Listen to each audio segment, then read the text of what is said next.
Mitch Hankins, what an absolute pleasure to talk to this young man. Absolute pleasure. Where do I begin? Just a trauma in his life. He grew up the first 20 years in Netherlands. Felt kind of put in a box there. Just did not like it. His father's American. He joined the military. Was in Texas. Came into some problems there and ended up breaking his back and didn't even know it. Went to various positions there within the military and finally left. Found himself as a full stack programmer at Nasdaq. Again, very difficult there and very tough to move ahead and get things done. But through all that trauma, he learned to turn it all around. He learned to give back. And what's so inspirational about Mitch, and you'll find out in this conversation, what he does now, he helps others, he coaches. His morning routine is, cold bath, meditation, journaling, and his viewpoint and his essays, his verbal essays on his podcast are just really, really great. The messaging there is so on point, and he's very vulnerable. He talks about loneliness. He talks about his core values. By the way, that includes discipline. His attitude on discipline, being in a military family and where it is now, completely changed. It's fascinating. The difference between loneliness and solitude discussed as well. We also talk about intermittent fasting. I'm very fascinated with this. I'm a full practitioner of it. I enjoy it, but we talk about 6 a.m. club and just fascinating young man and where he came from, and what he's doing now and how he helps others. Great conversation with Mitch. I know you're going to enjoy it. Thanks for listening. Hi, I'm Joey Pinz. People ask me, how did I lose 130 pounds? The quick answer is always discipline. I started my business, wasn't paying attention to my health, was eating too much, drinking too much sweets. My daughter was born. Next thing I know, I'm pre-diabetic. I have hypertension. I knew something had to change. Discipline. I, like many of you, have faced many challenges in your career, in your family, in your life, in your faith. How did you attack them? How did you approach them? How did you solve them, hopefully? It all had to have some degree of discipline. I'm also asked, how did you found and start a tech business that lasted over 25 years? Discipline. I was committed to it, enjoyed technology, didn't enjoy some aspects of it, but knew it was necessary. Discipline. Our podcast mission, how do we use discipline to better ourselves and society? Join me, please, as I talk to interesting people and discuss how they use discipline in their family and their passion and their careers and how it helped them. Our podcast vision, growth through learning from others. Joey Pinz Discipline Conversations. It'll be light and serious. Join us, please. Thank you for consideration. Mitch Hankins, thank you for your time today. I'm really, really looking forward to this, and I think it's going to be great. So, what can we do? What can we do to help, those, with mental health issues and trauma that they need to overcome? Thanks, Joe. It's great to be here, and I love that question. I really think that's something that doesn't get talked about enough, and it's obviously such a big part of our lives because our mental state affects how we treat people, and however we treat those people, it's going to influence how they treat people. So it's just really this ripple effect, and I think really the major thing that we have to be doing is get curious about ourselves. Um, what I equate it to a lot of the times kind of stubbing your toe. Like if you stub your toe, it hurts and it's your body saying like, hey, there's something wrong with this toe. It may be broken, it may be nothing, it may be something, but you just need to leave it alone for a little bit and let it heal. And it's a signal. And when it comes to mental health, it's very similar. It's pain that a lot of the time is actually even the same circuitry in the brain as actual physical pain. And it's your body saying there's something you need to pay attention to. There's something that needs to change for you to be able to release this pain. And so it's really getting curious about, why do I feel the way I do? And asking yourself questions and having the courage to work with the answers and to make changes based on those answers. And a huge part of that as well, of course, is having support around you. Like it may be a therapist in order to get to a certain state of mind that you won't be able to get to alone. And that's definitely something I've had in the past when it comes to conquering my issues of loneliness. And it may also be a community of people around you that support you in your endeavors and the things that you care about doing. So for me, it's really like curiosity and community. Yeah, that's well said. And do you think it's more difficult to deal with for men than women, or is it the same? I would say in a lot of ways it is more difficult. Of course, I am speaking from a man's Right. We perspective. both are, yeah. Uh, but I would say, even from the conversations, because obviously, this is something I talk to a lot of different people about, and a lot of my very close friends are women, and I would say, the struggles are a little bit different in the sense that, Mm, women can generally get together and they can talk through emotional issues. Like, there's no like societal expectation around that whole area. If anything, it's a positive societal expectation where women are feeling and nurturing and caring, or supposed to be. Like, that's what society tells them to be. And so I think when women get together, it's generally a little bit more of a free flow conversation. It's a little easier to get started. It's less awkward. It probably feels more supportive. Whereas with men, I'm sure we've both been in these situations where we'll hear things like "suck it up," like, right. you're not a sugar cookie. Like, keep going, keep pushing forward. Just, that's the signs that men have been getting from society, to just persevere, to provide, to support, to not cry. And so I think Mm, for men, it is in that sense harder to talk about struggles, because we're told, from the moment we're born, that we have to project this image of strength. And for some reason, along the lines of our cultural development, we started equating, um, you know, strength with almost like this stoic quietness. Whereas I've really come to discover that true strength lies in being able to be vulnerable and being able to talk mm. about your emotions. Because if you can't do that, you can't connect authentically. And connecting authentically, being vulnerable, that is truly where strength lies. Yeah, that's evident. That's evident in the way you communicate, Mitch, with your podcasts, with your essays, you leave it all out there, and it's wonderful. The first 20 years of your life, you're born in the Netherlands, Mhm. and an American father, and you decide that you want to leave. You go to Germany, join the military, and they fly you over here. But you make a point of saying that the society there was is very different in that it kind of keeps you down and uh, Mhm. reduces individualism. Can you elaborate on that? Yeah, absolutely, and that's a very, I would say, apt, succinct summary of my feelings. Growing up there, it always just kind of felt like you had to fit a mold. You had to speak a certain way, talk a certain way, to either not be made fun of, or to do well in that civilization. Of course, the whole paradigm there is kind of, I don't necessarily want to say equality, but they want to get to a sense of conformity, because that way there's less outliers on both extreme ends. There's less Mm, poverty and there's less, extreme wealth. So they try and push everything towards the middle. But that stifles business growth. It stifles individual development. And growing up, my favorite was always every 2 years or so. The whole family would fly to the United States. That's just what my parents could. It's the best what they could afford at the time, because we have family in the United States. And every time I was here, I almost felt like this bird that was set free from its cage. And every mm, time we flew back, I felt like I had to go back in the cage. Um, so I always kind of grew up with this feeling of freedom. I always associated the United States with freedom, which is now, of course, as you can see behind me, also one of my core values. And certainly.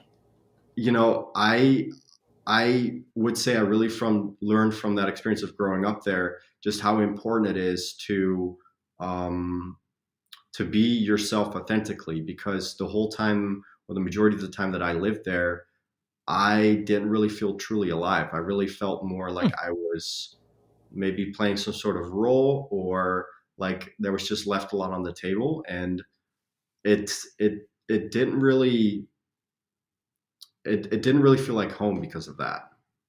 Fascinating. I have friends in England, Hmm. and we say that one of the biggest differences that the mentality there in the U.S. So in the U.S., when somebody who is not rich or not famous sees somebody who is, they say, I'm gonna be them. I'm gonna do it. I'm gonna, do whatever I do and I'm gonna get there." Whereas there in England, they say when they see that, they say, "I'm gonna get him.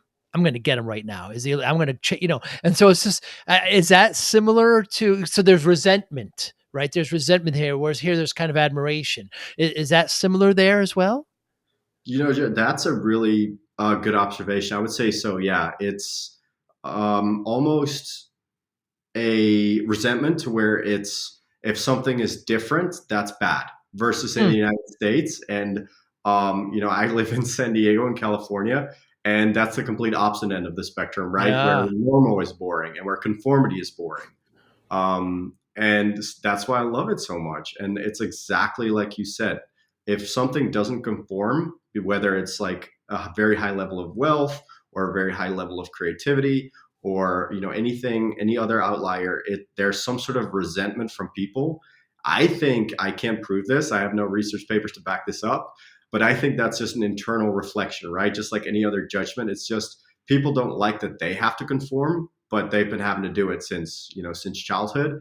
And Mm. so whenever somebody steps out of that zone, and it's really something they want to do too, but they're just too afraid to do it, they resent those people because they get to do it, and they're jealous of that, I think. Ah.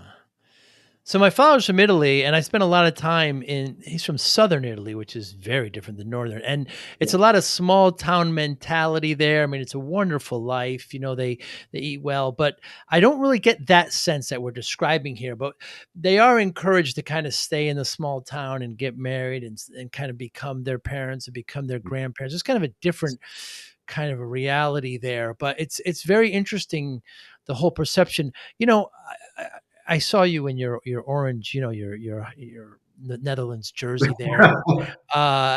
What is the difference between Netherlands and Holland?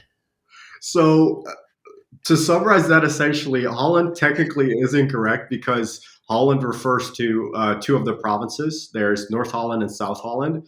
And the reason that is because during the 17th century, which the Dutch refer to as the Gold Century, the Dutch were the most powerful empire in the world. Um, and they were based out of Amsterdam and Rotterdam, the ports. And Amsterdam is North Holland, Rotterdam is South Holland. So they See, were known as Holland because that was the majority part of the country.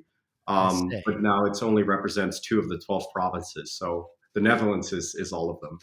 I Um, see. Okay.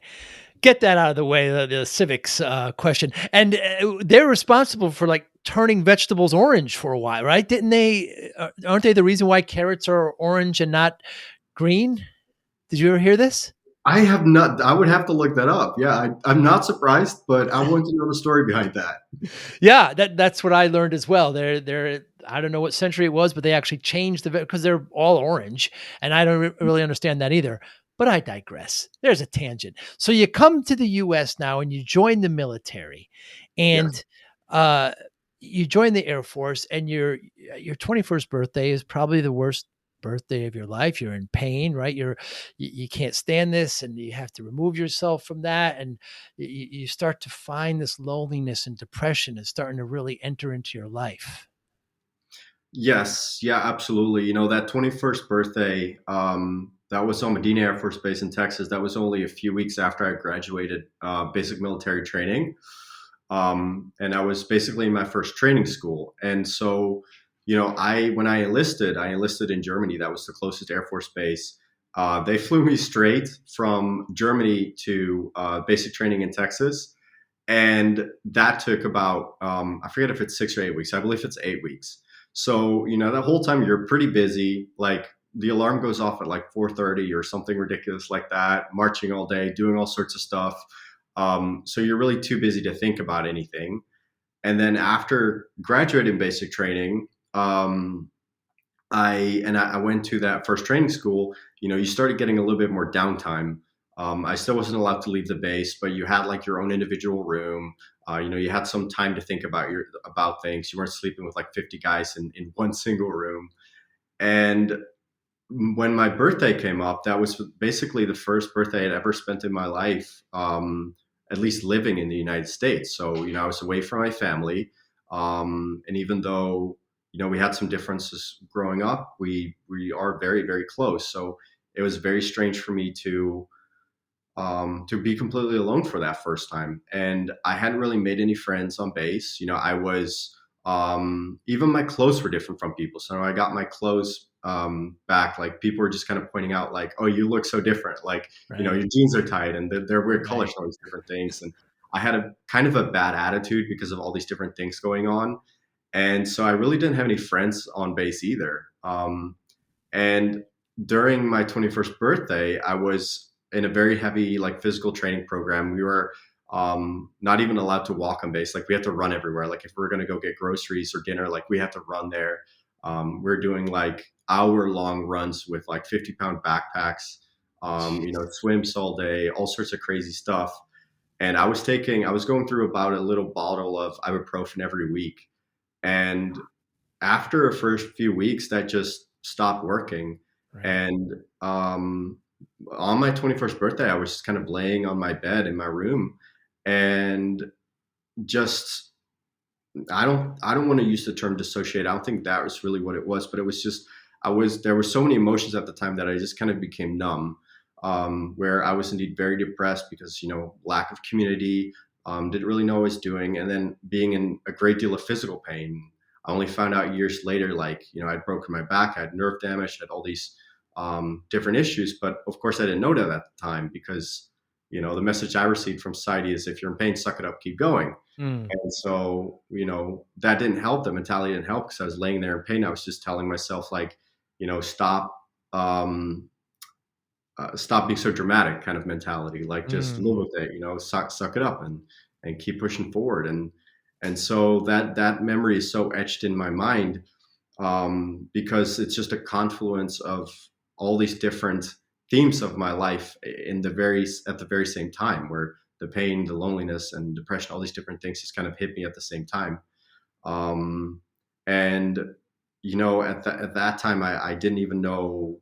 I was just like, I don't even know what's going to happen. Like, I have no idea if this is ever going to go away, or I have no idea how to solve this. I just didn't have any agency to be able to deal with it at that point.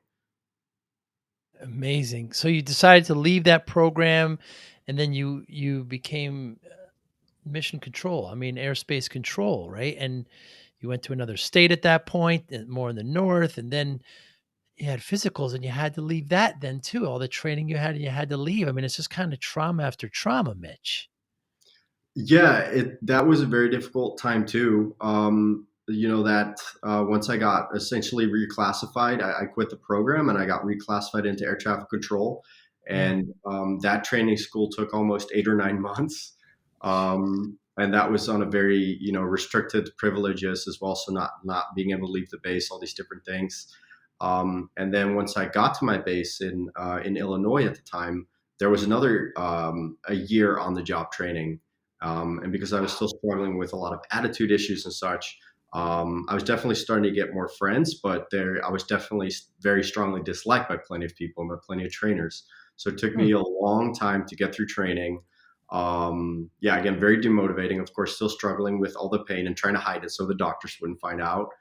And I would say about 3 years later, 3 or 4 years later, I just didn't really know what to do because you had these yearly physical tests, and I always got like 99.5 or 99.7, which meant I would only have to do it once a year.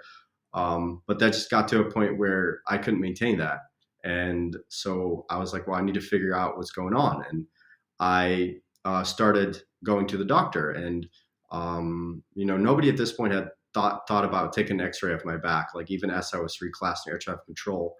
And I remember Dr. Summers, who became a very like pivotal influence in my life at the time, and he thought of taking some X-rays, and he did. And when he got the results, and he told me that my back was broken, and he said that certain procedures would be set in place to evaluate whether I could continue being air traffic controller because they have very strict medical requirements. Um, and so a few months after that, I was disqualified from air traffic control. And then I was just kind of in a state of uncertainty because I still had about 2 years left on my contract. And they could send me to another tech school, but if that takes a year, and then I would only have another year left. And so there was just a lot of uncertainty about if I was going to go to a different state, a different country, a different career field, and they ended up discharging me. Luckily, I got the discharge because like who knows what would have happened if I'd been sent to a different base again. But it was just this whole experience was very characterized by like a lack of control, and of course, that's the hallmark of trauma, right? It's the extent to which it's traumatic is like how much control you have over something. If you feel like you don't have control, the experience is much more traumatic. And so that's a theme that for me started very early on in my teenage years, and it kind of continuated throughout the military. And yeah, once I was discharged, things were definitely, I would say, got a little on the up for me. I was able to work on myself more, but that whole process of discharging itself was extremely stressful. And I think, if there hadn't been certain key people in my life, I might not have been here at all anymore. Yeah, you talk about that. You say you never contemplated suicide, but you considered ceasing to exist, or some words along Yeah. those lines. And it's, Hmm. but this all lays the foundation, Mitch, because then you become a full stack developer, and Yeah. you're working at Nasdaq, one of Yes. the most stressful places possible in New York City as a full stack developer. Yeah, absolutely. Yeah. So I had a position, luckily, in Denver at the time. So Oh, I didn't sorry, oh, have sorry, to it's at go Denver. That's through. right. Yeah. Yeah, I had to go to. I thought that initially too. When I heard Nasdaq, I thought I had to go to New York, but they had luckily had a satellite office in Denver. So That's right. yeah, after I got discharged, I had already started working on a computer science degree while I was in the military because they were paying for school. I was like, well, Right. I gotta figure out something, and that just made sense. And so when I discharged, I moved to Denver and continued my computer science degree out there. And about, I would say, a year in or so, I started doing a little bit of like outreach for job applications. And I got a call one day, Yeah. and they're like, "Hey, we may have a job for you. We want you to come interview." And I'm like, "Okay, great. What company is it?" And they're like, "We're not telling you. Right. Yeah. We're going to give you an address and we're going to give you a time, and you just have to show up." Mm, And I'm like, "Okay, that's weird, but I thought it was so weird. I'm like, let's yeah. just do it." And so Good story anyway. Yeah. yeah, exactly. And so I get to the location they gave me, and it was, I believe, a Wells Fargo building. And I get to like the fifth floor, whatever it is, and the doors open, and I see like this opaque glass everywhere, and it has like the Nasdaq symbol. And I remember thinking at the time, like, oh, like this must be a company that offers like or that rents like some small space from Nasdaq, like on their Mm. floor. And then the manager comes out and she shakes my hand, and turns out it's a job interview for Nasdaq. And I think I was really passionate about during my interview about like the things that I worked on, these different things. I think they picked up on that, and they hired me. I think, or they gave me the good news pretty much the same day. And I stayed there for about 2 years, and within those 2 years, I tried to quit 3 times. 3 times, yeah. And I started as a junior developer, and each time they essentially gave a counter offer that I couldn't refuse. And the final time they made me a senior software engineer as well, and they just kind of increased the salary each time and the benefits. I started as a contractor, as a junior developer, and so I just stuck it out because I'm like, well, this is really good for my from a resume, and I do really love the people I work with. And yeah, that's kind of how I made it from like junior to senior developer. And it was really, the team, all that was amazing. The people were amazing, but it was a really big company and things moved slow. And so that whole theme of like what I had in the military of like, I have no control, I'm just being controlled, like other people are determining like when I come to the office, like what I do and how I do it. And I wasn't getting the results I wanted. So I was still like in this extreme state of distress, I would say, like just because I wasn't producing the results I wanted to. And that's really why I tried to quit 3 times. When I finally did, the last time I walked away at, it was for a company who had a fully remote culture, and where I had a lot more agency. I had a lot more of a direct impact. Like the people that use the product would let me know directly, like the benefits of my work essentially. And so I got really motivated, and I just loved the team. And that was a huge shift in my life where I just discovered like how important it is for me to have that freedom. I would say of Mm. yeah, and getting results that I really care about. Yeah, because you talk about just getting so fed up that you, like, would walk out to parks, right, and just leave Yeah. that space and kinda come back and be frustrated and, um, I mean, it almost sounds like the conformity that you've all started with for your first 20 years, right? It was just like Yeah. that. And then so you had finally went to this new company where it's just the opposite now. You're working remotely and you're a bit more free and, now you're still there to this day, correct? Yeah, yeah. I mean, for that company, I will keep working for them for as long as it I can help them. Mm, Just we do great stuff. We have a great team.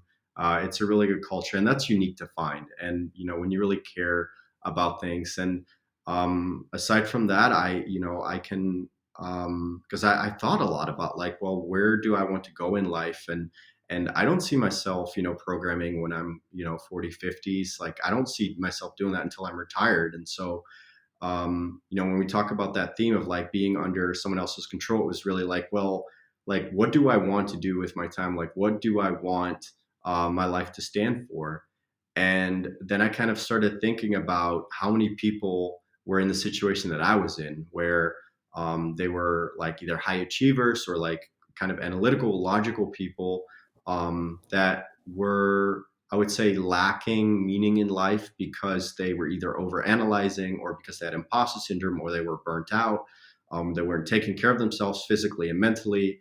They didn't have the community that they needed around them because oftentimes, I'm sure you can relate when you are an outlier, it's harder to connect to a lot of people because, yeah, because of either resentment or because people just don't understand what you're doing.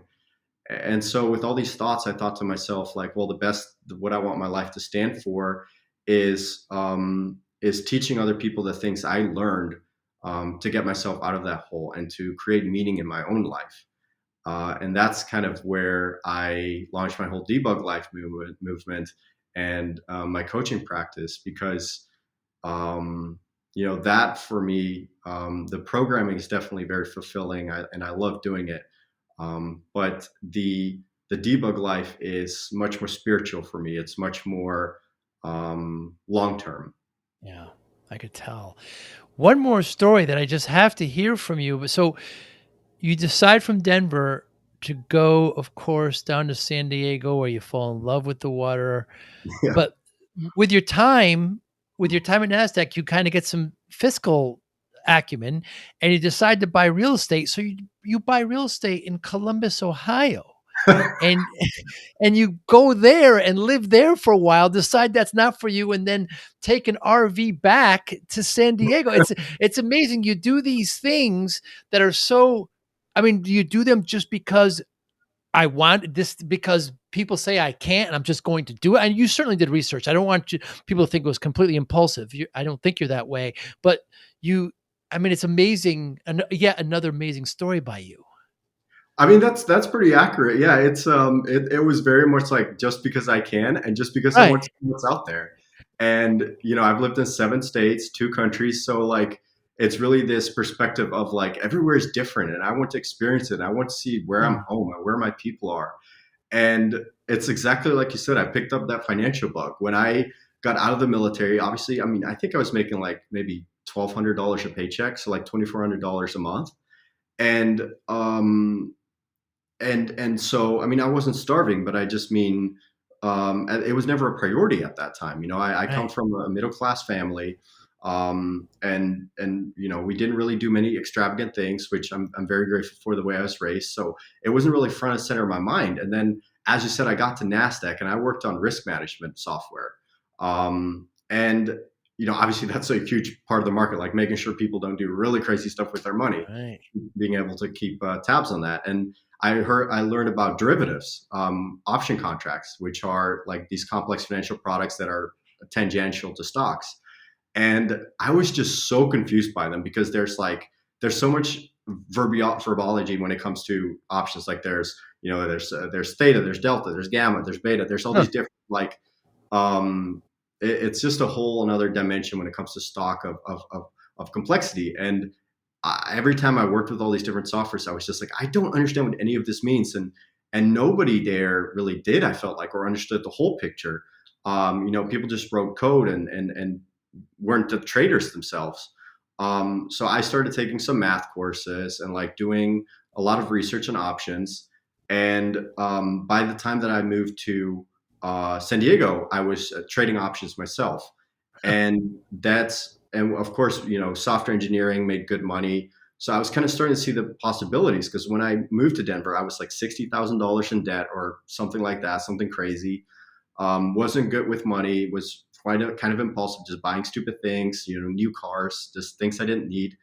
Mm. And then, all of a sudden I was making good money. And then all of a sudden I was just creating money out of thin air doing options. And I was like, okay, I know my purpose in life. My purpose in life from now on is to be financially free. Like I'm going to make so much money that nobody can tell me what to do. Nobody can tell me where to live. Nobody can tell me how to live my life.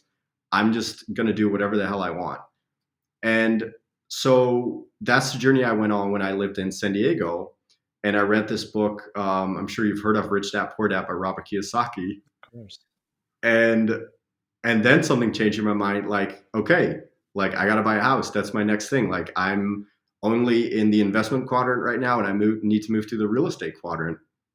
And I lived in a most amazing place at the time in San Diego, in Ocean Beach. It was right on the cliffs. When I was working at my desk, I could look out the window and see whales breaching in the ocean.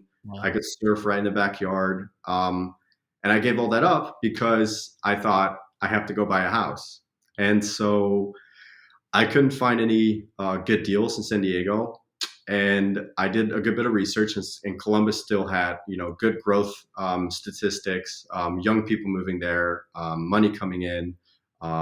It was definitely on the rise, and there were still good deals. So I focused my attention there, and a few months later, found a deal and got accepted and closed it. And then I had never set a foot in Ohio, so I bought it just from out of state, and it was a duplex. And I drove there and just packed up whatever fit in my car and my dogs, and drove in a straight line. And as soon as I got there and saw the place, I was kind of like, oh God, what did I do? Um, the place itself was wonderful. I found tenants. It paid my mortgage. I was living for free. But the first night I got there, I just remember like sitting against the wall, and I closed my eyes. And at the time, I was surfing every day, and so anytime I closed my eyes, I could feel like the ocean like lift me up and bop me Yeah. down like from the waves, because I was out there for like hours and hours every day. And I was getting that sensation. All of a sudden, I just started crying. I'm like, okay, like I'm here, I'm living for free, but I've lost so much. And that's when I realized my purpose in life isn't financial freedom. It's not to sacrifice community, to sacrifice friendships, to sacrifice everything just so I can have some extreme level of control over life. Um, and I stayed there for about 9 months. I met amazing people that I still keep in touch with, like truly, truly amazing people. Um, but I knew that I had to go back to San Diego. And so for the last 4 or 5 months that I lived there, I just made that my number one priority. And I kind of figured out, money wise, how I would do it, and like what kind of properties I would look at, and how it would make it work financially. And as you said, I drove back, and I decided to just kind of make it a road trip, make it a longer trip. So I drove down to Alabama, all the way through Texas, Mississippi, New Mexico, and Arizona. And I made sure where in every state that I knew people, I would stop by and say hi. And in the morning, I would work a couple hours, and then in the afternoons, I would go on hikes like all across the country with my dogs. And I just learned so much in that journey about like what life means to me and what I want out of life and what I want to represent. That by the time I got back to San Diego, I was very clear on exactly what I wanted. And it's pretty amazing because sometimes I'll read back in my journal and I just write these things, but like as they're developing, and now they seem like such like common sense to me. And at the time, I was still thinking through them and describing my ideal situations. And now, like a year later or 2 years later, like I'm like, I accomplished exactly what I wrote. Like I had no idea how it would work Wow. out, and yet somehow, yeah, I accomplished exactly what I wanted to. Amazing. And you mentioned the Debug Life, very, very great podcast, great follow for you. And you just talked about your journal. You kind of have this 6 a.m. club where I see you at, 5:45 in the morning, getting in that cold plunge with your dogs and you're playing a different piece of music and uh, you meditate and you journal. Talk about that. Yeah, I love that. So, I am such a big believer in life that you live for you. Like you don't live for Mm, your family, you don't live for your partner, you don't live for your employer. So don't get out of bed by snoozing your alarm clock until the absolute minute that you have to, and mm, then like rush into your clothes and rush to work, just to work on somebody else's dime. Like of course you have to pay the bills, you have to work, but start your day with doing something for you. And that's what my morning routine is all about. It's like it's me time. So mm. I wake up at 5:30 or 5:45, and I go in that cold plunge, and that specific thing I do kind of in lieu of coffee almost. It's like this mini stress experience that releases a bunch of hormones, like adrenaline, and just wakes you right up. And it's eating the frog in the morning, because if you do that first thing in the morning, everything else is easy. Like Right. because when you wake up and you're like, oh my God, it's 6 a.m., I have to get in freezing water. Like, if you get that over with, everything else is a breeze. And it teaches you that you can breathe through very painful experiences. Like, I'm in there for 3 minutes. And if you don't focus, if your thoughts kind of get lost, or you start wondering and you lose attention on your breath, then you start hurting. But if you bring your mindfulness back to your breath, all of a sudden you're in control and you're like, okay, I'm connecting to my body and I'm in charge of this. So it's a very powerful way to start the morning. And after that, I go inside and I start journaling. And I typically just do something I'm grateful for and what my intentions are for the day, and just any other thoughts I have. And that really has two purposes. One, it's a brain dump. It creates space. Like for me, journaling isn't about writing some beautiful memoir. It's about taking whatever is taking up space here and putting on paper so that I have room to think. And then second purpose is for reflection. I alluded to it earlier. I'll go back to earlier entries. I'm on like I think a 960-day streak now, Wow. so I can go back and see what I wrote a month ago or a year ago or 2 years ago, and it's absolutely amazing, like what you can accomplish in a year or 2 years, and just reading back from a year ago, and that's so motivating because it's just not something you realize unless you journal. It's a very profound experience. Um, and then meditation comes after that, which is obviously all about mindfulness as well, and something I try to carry with me for the rest of the day. Where, you know, if you meditate in the morning, you might feel rushed. You might be like, oh, I have a meeting coming up, or I have this or that responsibility. I have to feed the dogs, I have to do something for the kids, whatever it may be. But learning to kind of let that go and say, like, I'm just existing, I'm just being. Um, and when you can take that with you for the rest of the day, it's instead of the day just flying by, and then, at the end of the day, you're in bed and you're like, what happened today? It allows for this space to just actually enjoy life and live a little. It's stimulus response. Like the human being is um, the only animal on this planet that has a decision to make between the stimulus and response, like the only ones with the ability to do that. And mindfulness is really just being able to, yeah, get the most out of the day, because it sounds cliche, but tomorrow or today could be your very last day, and so it's very important to me to always remain grounded.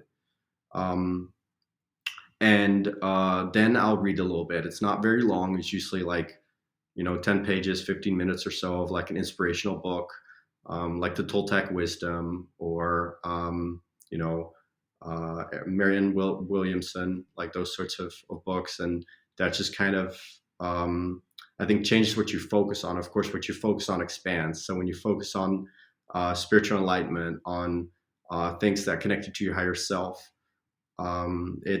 it I think sets you up for the rest of the day.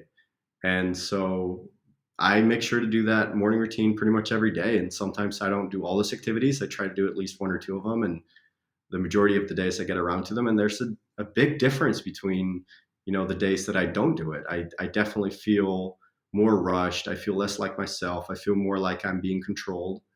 And it's become a very pivotal part of my life. Mitch, you're never gonna have the feeling of being controlled ever again. I just right. By the way, I have a similar morning ritual. By the way, very similar. And Oh, do you? yeah, I'd yeah, love to hear very it. similar. Very similar. My journaling, the gratitude is what when I go back and look what I have gratitude for. It's that's really astounding as well.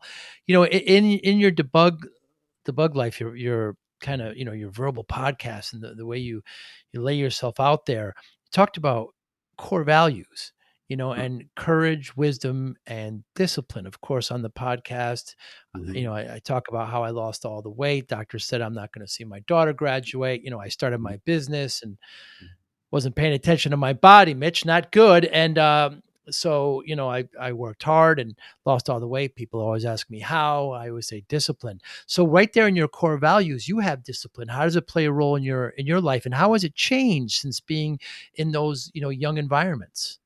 Oh, I really love that. Um, First off, I have to give props to the core values, because I think what courage, wisdom, discipline, and justice are like the Stoic. That's right. Yeah. Yeah, so I've always those are actually my first four core values, because I'm very big into Stoicism. Um, and as for the question, uh, for me, I really grew up with a lot of discipline because of my father. My dad is was in the Air Force as well, so definitely very military. Like if I like cleaned the table, for example, I had to take off the tablecloth and I had to fold it in a particular way. Like it had to be Wow. perfectly folded.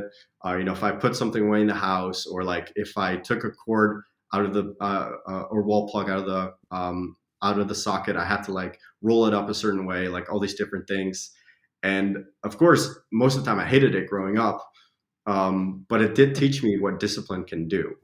And I think I kind of started with a more of an old school view of discipline, which is, in my perception anyway, which was almost neglecting self care to get to the goal no matter what, and kind of forgetting that it's more about the journey than the destination.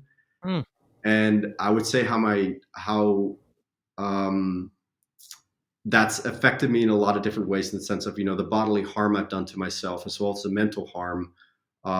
There kind of came a transition point where now I view discipline absolutely still as a core value, and something that is incredibly important, because without it you can't do anything. Like any decision mm, you make, anything you commit to in the future, you need discipline to fulfill it, because emotions are ephemeral. They don't last for days or months or years at a time. They are kind of intermittent. So you need discipline to either return to those feelings or to still get to your goals. But I think my perception of discipline now is that it's staying true to myself. And so discipline doesn't necessarily mean you don't quit, or um, it doesn't necessarily mean that you don't adjust your goals. Discipline means that you don't slack off out of mm. either, for example, laziness, or because it's the easiest thing to do. Like discipline, when it's staying true to yourself, is the hardest thing you can do in life. And I'm sure you can attest that on your weight loss journey, when you really connected it to your identity, to who you are as a person, to how you wanted to show up to your daughter, that changed everything. Mm. And then it wasn't just relying on emotions to go in the process. It was a matter of identity, who you are as a person. But that I think is where the strength from discipline comes from, but also what makes it so challenging, because conformity is so rewarded in our society. It's flying under the radar. But if you're disciplined, and staying true to yourself, it's tough, but it's also, I think, the most rewarding thing you can do in life. It's fascinating when I talk to somebody with a military perspective. I mentioned discipline, that kind of win at any cost mentality Yes. uh, occurs. Yeah. Um, Whereas now you've had those life experiences and trauma, etc., and it's more of being true to yourself. It's a complete. I don't know if it's a change of direction, but it's just very It is. different Yeah. anyway. Yeah, Yeah. it's uh it's very, very interesting to hear. The more I ask people about discipline, I just find that it's a spectrum. It's just there's just so many different flavors of it and so many different varieties. And I get pushback a lot, Mitch. I get people telling me you don't need discipline, you need passion, and you need empathy, and you need love. To which I agree. There's no right answer, by the way, but perhaps you need a bit of self discipline to have empathy and love, and Oh, for sure. perhaps, yeah, Yeah, I mean, you need water, but you also need proteins. You also need that's right. fat. You also need micronutrients. Like, it's not. It's like you said, it's a spectrum, but passion alone, or and this is my truth. This is my perspective. But Yeah. without discipline, you're not moving in any. You're not maintaining momentum. I agree. I agree. And it just can be used, so, again, when people weight loss is one of the hardest things I've ever done. We have a, Mhm. epidemic in this country, right? The number is 75% between obesity and overweight, Mhm. it's terrible. And there's Mhm. many reasons why, and that's a very different discussion. But to do that, to change your life, and not just to have a temporary diet, and not Mhm. just to do the, you have to make a change in your life, and that just takes discipline. You have to Yes. shift. Yeah. In your podcast, you had one great one about intermittent fasting. Now, I've been doing this for about a year and a half. I've been doing a lot more lately. I'm up to, I think the longest I've gone is about 27, 28 hours. I enjoy it. I Wow. find that I just don't need the food, Mitch. You start to get hungry and you just say, "Okay, you know what? I, you don't tell me what to do, body. Yes. Don't tell me what to do. There's still a 340-pound guy inside me trying to get out every once in a while, Mitch. I kind of have that. And, Me too. I'll have some water and that, no, I'm fine, people. I don't need anything, and you just don't need 3 meals a day. Yes. I couldn't agree more. And Yeah. your scientific background and what it does is it reduces inflammation, and you talk about insulin sensitivity, the high increase, the cellular resistance, the reduced inflammatory, the what you go through in your essay there is incredible. So you do it as well. Yeah, I do. I do it as a daily practice, kind of similar to you. It's almost like, sure, like the physiological effects of it are great, but the mental part of it, like that Yeah. discipline, like I'm the exact same way. Like it just makes me feel alive to like use discipline to defy. I don't Mm, want to say nature, but to defy what people say you can do, or what your body can say you can do, and just like using the power of the mind, which is so much stronger than the body, absolutely, and seeing absolutely. where that can go. And so for me, it's more like a daily challenge almost, where I'm like, like let's see how long I can wait to eat. Like, is it going to be 12 o'clock? Is it going to be 4 o'clock? Right. Or can I go all day without eating? And of course, I set like minimum parameters around that. Like, I tend to eat between like 12 and 6 ish. Mm, And that's kind of my minimum. And sometimes I'll shrink it. I won't start eating until like 2 or 4 p.m. And it's just such a fun challenge, but also it's such a good way, of course, for weight management. Like, let's say, I have definitely have that as well. Where I have like, kind of, I get like major munchies, or I'm just really hungry, and I sure. kind of go on a binger. And then with intermittent fasting, it's really, you've built this resilience almost of being able to go with less food the next few days, and so you kind of make up for that caloric surplus. And then it's easier to go on those benders every now and then because like it'll even out over the next days after. Like you don't have to feel guilty because you're like, well, I mean, I have trust in my mind. Like I know I can eat a little bit less. Like I'm not going to do this every day. And then of course all the other benefits. Like I wear a continuous glucose monitor right now to like just study my insulin sensitivity and my insulin Wow. response to foods and stuff. And the intermittent fasting, what I've noticed it does is just how stable my blood sugar is throughout the whole day. Mm. I can see what the spikes are, I can see what the variability is, and intermittent fasting has really helped me constrain the variability and have like stable blood sugars all day long. And that, of course, results in like better mood and better energy and being able to do all the things I want to do and extract more out of life. And just knowing that, the benefits you mentioned, like that when you're in a state of ketosis, that I always forget how it's pronounced. I think it's autophagy, where I old wrote cells, it down. Yeah, OFDG. Yeah. yeah, like old cells get killed off. So it's Yeah. almost like, because we forget that like the cells in our body are constantly renewed. I think like every 7 years or something like that. Right. Like every cell in your body has been replaced. So the foods that you eat literally make up the cells in your body. And so fasting kind of kills off some of those like old dead unused cells. And I mean, you're only going to get one body. So, that's a very good benefit. So just knowing that I'm taking care of my body and kind of having that discipline mental challenge is very very exciting for me. Yeah, and that's another kind of stigma when I talk about discipline. I don't claim to be, Captain Discipline. I am not. I am weak when it comes to having bad food in the house. I can't do it. Yes. I got to get it out.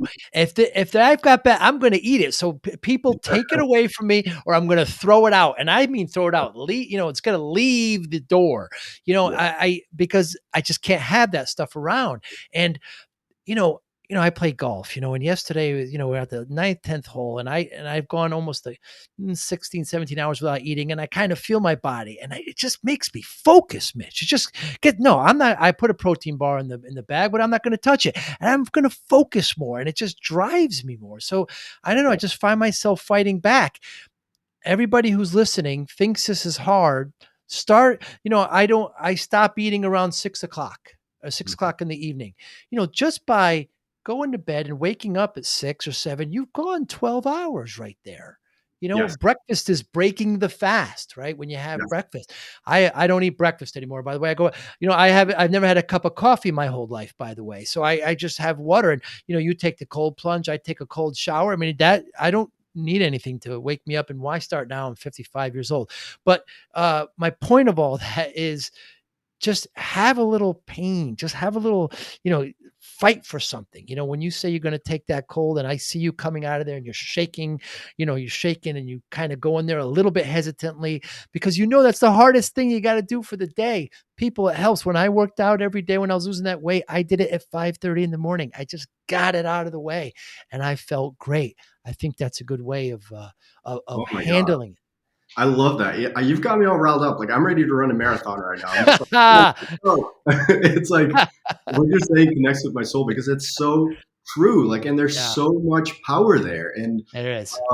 when I mentioned like the whole like being authentic to yourself, it's so empowering to not give in to temptation and to play the long game and to not only be in that journey but also get those payoffs. Like it's just so incredibly empowering. And people do always tend to think it's hard. I would completely agree with that, and I think it's hard too. Like Yeah, discipline is like a muscle. If you're like, that's why you don't want bad food in the house. I can't do that either. I'll eat it. right. If you're like repping a certain weight all day, your biceps are going to get worn out and you're not going to have the same strength. It's the same with discipline. Mm, It's a muscle that needs to be trained.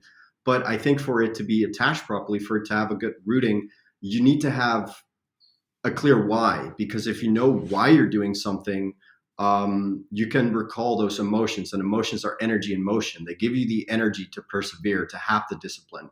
So if you have a goal, like you got to be clear about like why you're doing it. and make it really emotional, and Mm. then practice that muscle of discipline. And I think it gets, I don't want to say it gets easier over time. It just becomes automatic as you're building that. I'm sure to agree, it kind of gets like some sort of momentum, right? Yeah, absolutely. And another thing that amazes me about you is that you talk about this positivity, you do it, you exercise it, you talk about it, but then you you you open yourself up to such vulnerability, Mitch. And when you talk about you have at least half dozen of your podcast there on just on loneliness and how it can social media can cause it, and it can it can kill you, and loneliness versus and nihilism are close, and the difference between you know uh loneliness and being I think you said there was Solitude. solitude. Yeah, yeah. Can you talk about that?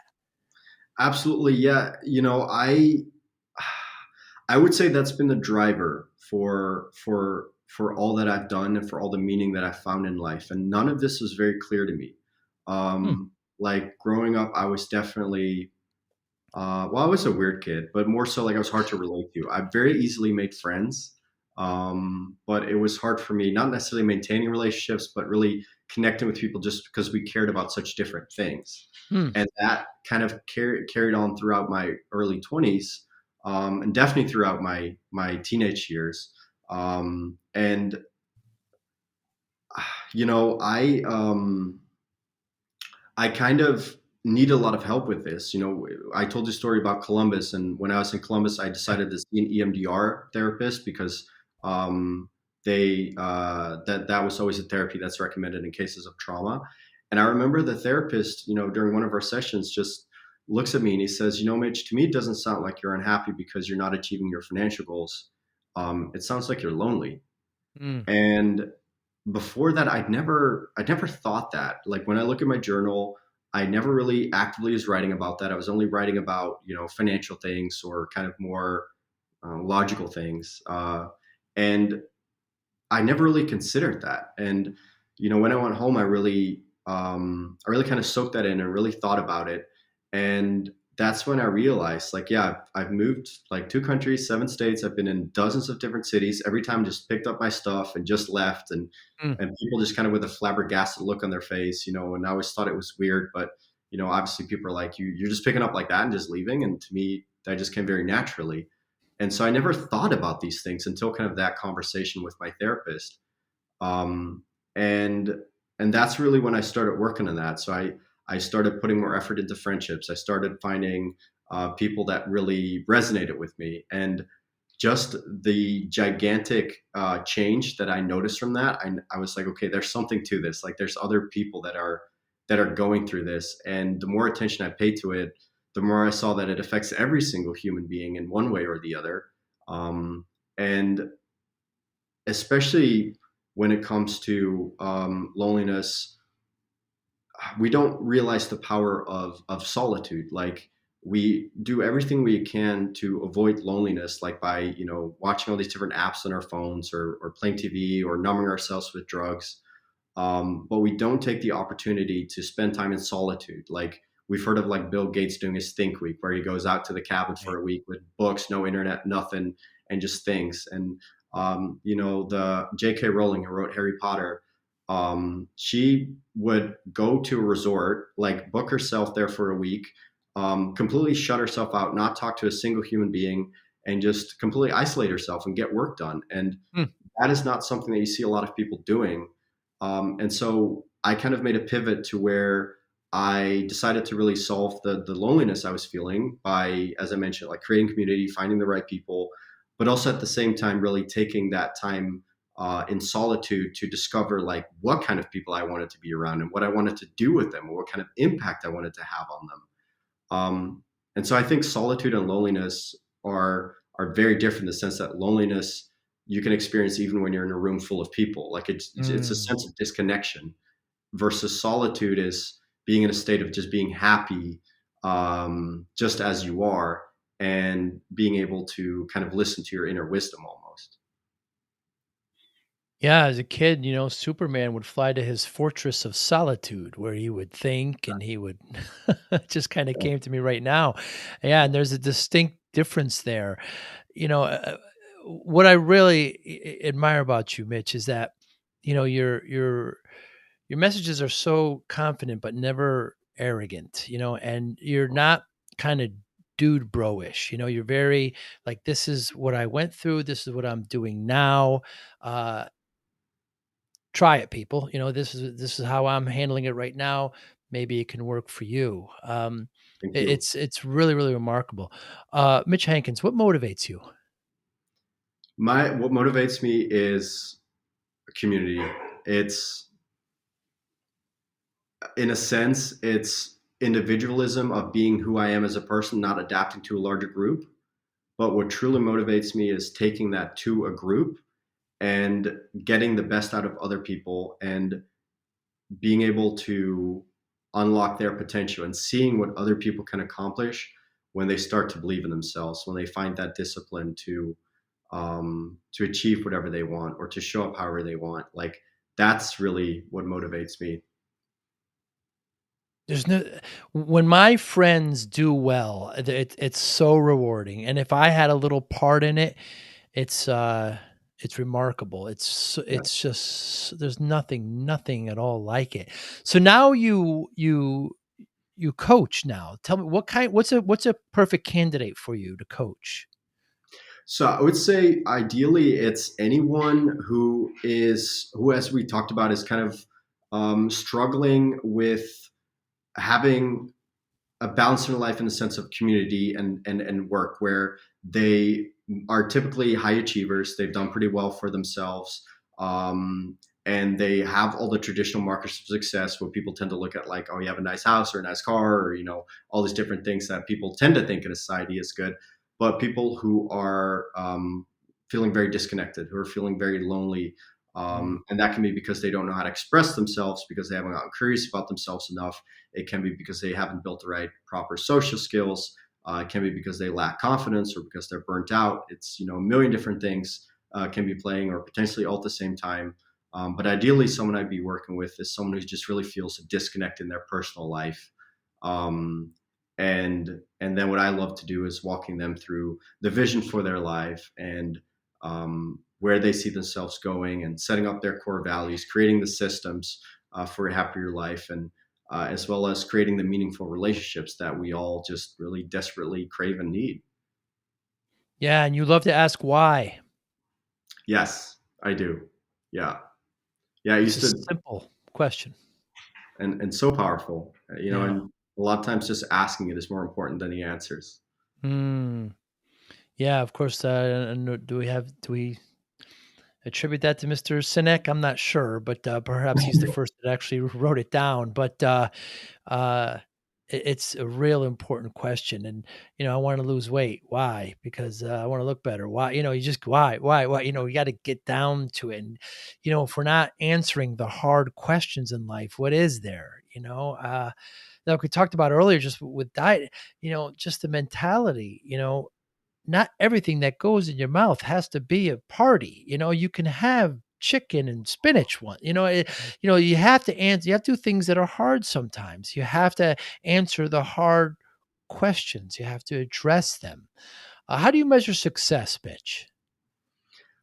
I measure success by the degree to which I am authentic, and I would say I've very much shifted from what I used to think of success and where it was more like status and where other people look to you in a certain way.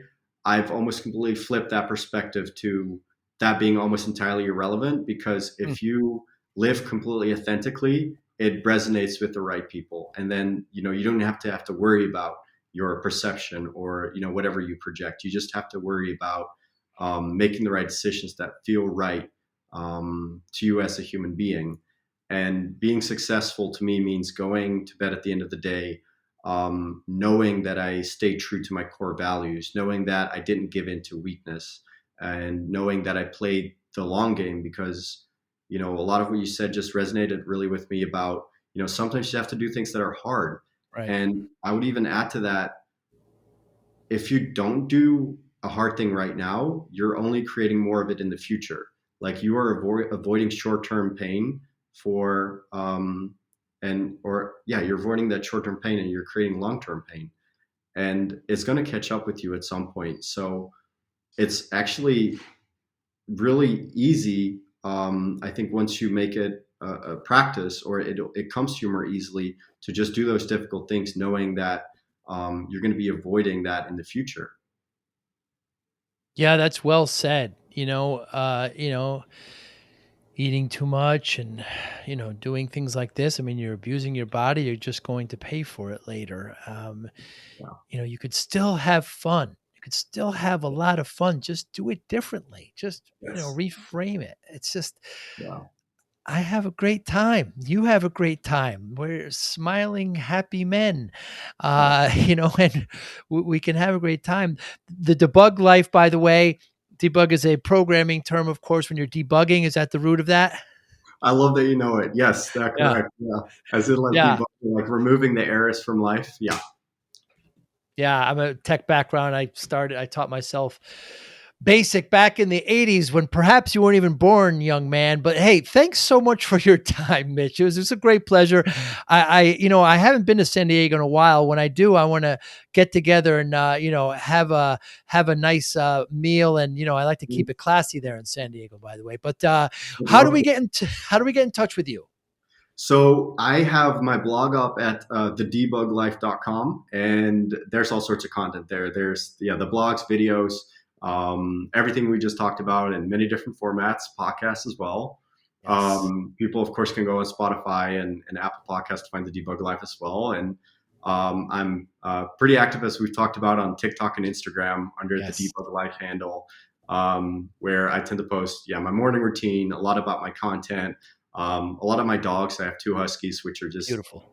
beautiful and completely insane. So they do a lot of Yes. funny stuff that I can post about, that I just love sharing because they're just so weird and it's amazing. And yeah, that's best for people to find me. And we'll put all those in the show notes. The Debug Life, Debug Life. Mitch, thanks so much for your time, man. I really, really appreciate it. You be well, and I look forward to eventually meeting face to face. I'm very much looking forward to that too. Thank you for your time. You be well. You too. Thank you for listening and or viewing Joey Pinz Discipline Conversations. Please share this episode with one or two of your friends who you think may benefit from the episode. Our website, www.joeypins.com. There you'll find lots of resources and you could join our mailing list. Please follow us on all our social media, Instagram, Twitter, and Facebook. Podcast information, the video version of our podcast is on YouTube. Please subscribe. Audio is on all major podcasting platforms. Please follow them. And if you like it, please consider giving 5-star rating. Would really appreciate that. Would you like to financially support the podcast? You can go to our Patreon site. Consider $5, $10, or $20 a month. There's all kind of plans that we have there. There's like a one-time payment. What is this podcast episode worth to you? $25, $50, $100, $500, $1,000, $5,000. You be the judge. You can go to our PayPal account to do that as well. Thank you again for listening or watching Joey Pin's Discipline Conversations.